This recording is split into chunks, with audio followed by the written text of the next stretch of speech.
Halo teman-teman, jumpa kembali bersama saya di mata kuliah Ilmu Kordana. Kali ini kita akan membahas tentang pengukuran water pass atau biasa kita sebut di teknik sipil yaitu leveling. Oke, apa itu pengukuran water pass? Pengukuran water pass adalah pengukuran untuk menentukan ketinggian atau beda tinggi antara dua titik. Pengukuran water pass ini sangat penting, gunanya itu untuk mendapatkan data sebagai keperluan pemetaan, perencanaan, maupun untuk pekerjaan pelaksanaan. Nah, selama proses perencanaan sampai proyek itu jadi, pengukuran water pass ini sangat diperlukan. Nah, ini beberapa istilah, coba kita bahas satu-satu. Itu ada elevasi. Elevasi itu adalah jarak vertikal atau ketinggian yang diukur terhadap bidang datum. Nah, datum itu apa? Datum itu bidang yang digunakan sebagai bidang referensi untuk ketinggian.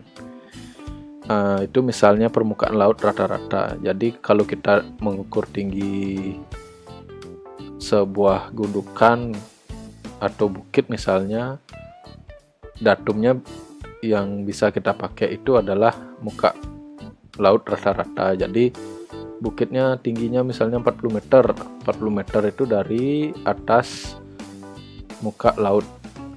Nah, ini coba kita lihat mean sea level itu apa itu maksudnya.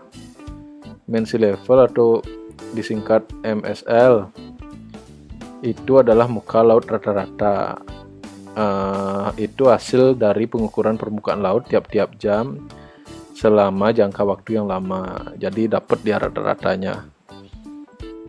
Kalau di sini disebutkan contohnya di USA untuk mean sea levelnya diadakan pengukuran selama 19 tahun. Nah, jadi untuk pengukuran beda tinggi atau elevasi itu gimana saja sih caranya untuk kita dapat mengetahui beda tinggi suatu titik? Di sini ada 3 cara yang akan kita bahas. Yang pertama itu dengan menggunakan selang yang berisi air. Terus yang kedua ada kita menggunakan water pass manual. Mungkin kalian sering lihat kalau tukang itu dia masang keramik bawa biasanya water pass manual. Ya, nanti kita lihat di pembahasan selanjutnya. Terus yang terakhir, yang ketiga, kita menggunakan water pass optis. Kenapa dibilang water pass optis? Karena dia ada lensanya di sana untuk membaca rambu ukurnya. Ayo kita bahas satu persatu. Yang pertama ini sifat datar dengan menggunakan selang yang berisi air. Mungkin kalian pernah melihat kalau ada proyek atau orang sedang membangun rumah, mungkin pernah melihat ada yang membawa selang seperti ini. Selang kecil, selang transparan itu mungkin kalian udah pernah lihat, itu yang diisi air. Jadi diisi air sepanjang ini yang warna kuning ini air semua. Cuma itu tidak boleh ada ditekuk selangnya, sama tidak boleh ada gelembung udara di sini. Jadi harus bersih semua dulu. Nah, caranya itu gimana? Nah, ini coba kita lihat ilustrasi ini. Ini ada patok A, di sini ada patok B. Jadi salah satu ini kita ukur. Misalnya di sini 1 meter. Ya, selang yang di sini kita cari permukaan airnya, lalu dicari permukaan air yang di sebelah patok B. Sampai ini datar ya. Nanti mungkin lebih pahamnya kita langsung lakukan di prakteknya, mungkin baru bisa coba kalian bayangkan saja dulu. Nah, ini kalau kita lihat di sini sudah ditaruh misalnya dia 1 meter, permukaan airnya akan terlihat di sini. Nah, di patok B ini mencari dia sampai permukaan airnya rata. Nah, jadi beda elevasinya gimana kita tahu?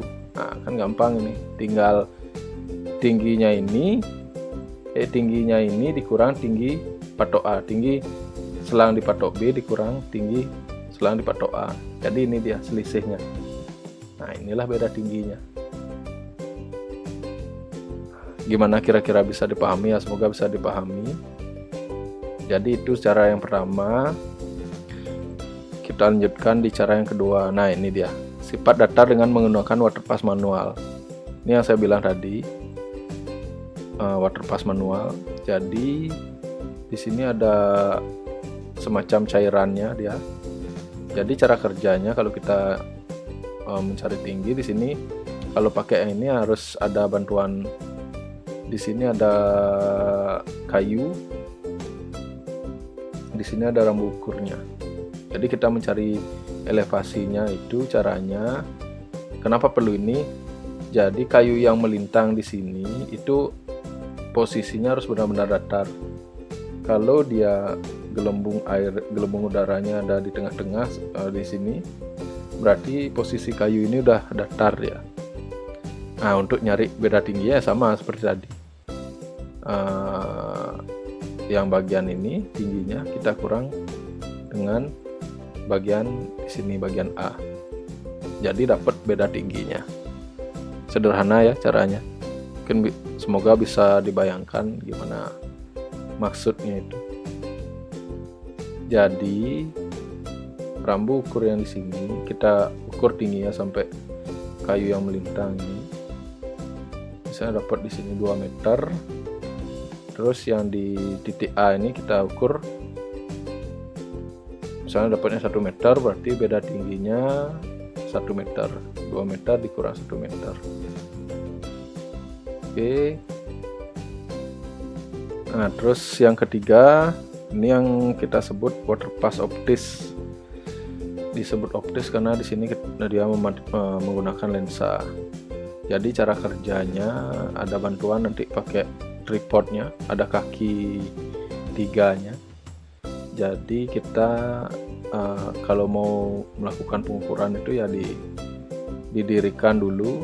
Jadi nipu ini harus benar-benar gelembung udaranya ini nanti ada di tengah-tengah dia. Pengaturannya menggunakan kaki 3 ini. Jadi alatnya ini ditaruh di atas ini, dikunci, baru diatur kedatarannya. Nah, ini untuk mengatur datar. Mungkin nanti kalau kita praktek lebih mudah dipahami. Jadi kalau belum datar, kakinya ini yang kita atur. Mungkin dinaikkan, mungkin diturunkan. Kalau emang sudah agak di tengah dia gelembung udaranya ini, kita aturnya pakai ini. Ada semacam apa namanya ini ya, pengaturan juga kita bisa putar-putar di sini untuk mengarahkan gelembung udaranya dari tengah. Jadi alatnya sudah datar ya, baru bisa kita melanjutkan untuk pengukuran kalau sudah tersetting seperti itu dia alatnya. Nah, coba kita lihat gimana cara bacanya. Nanti di lensa waterpass itu bisa kalian lihat ada namanya, ini ada garis seperti ini. Oke. Yang bawah ini BB, dibacanya benang bawah. Terus yang ini yang di tengah-tengah BT, ini benang tengah. Terus di atas ini namanya BA atau benang atas. Yang kalian bidik nanti itu adalah rambu ukurnya. Nah, ini rambu ukur. Coba kita lihat. Kalau ini misalnya BB-nya benang bawah di angka 1,8. Itu artinya apa? Jadi pembacaan benang bawahnya itu 1,8 dari permukaan tanah yang kita ukur. Terus kalau kita lihat lagi di atas ini di tengah ada BT benang tengahnya, bacaannya 1,9. Jadi artinya benang tengah itu dia tingginya 1,9 dari permukaan tanah yang kita ukur. Begitu juga ini benang, ini salah nih, benang atas harusnya di sini tulisannya benang BB, benang bawah. Ini benang atas, dia pembacaannya 2, ini artinya 2 meter dari atas tanah. Nah terus ini apa ini yang ada seperti huruf E ya, ini E terbalik. Jadi ini skalanya antara 1,9 ke 2 kan ada selisih berapa ya, 10 cm ya, benar 10 cm.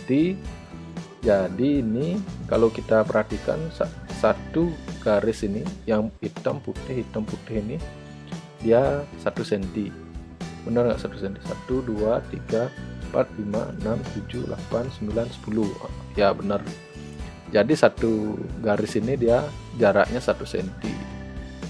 Kalau dia nanti benang tengahnya di putih ini dia jatuhnya, berarti pembacaannya berapa?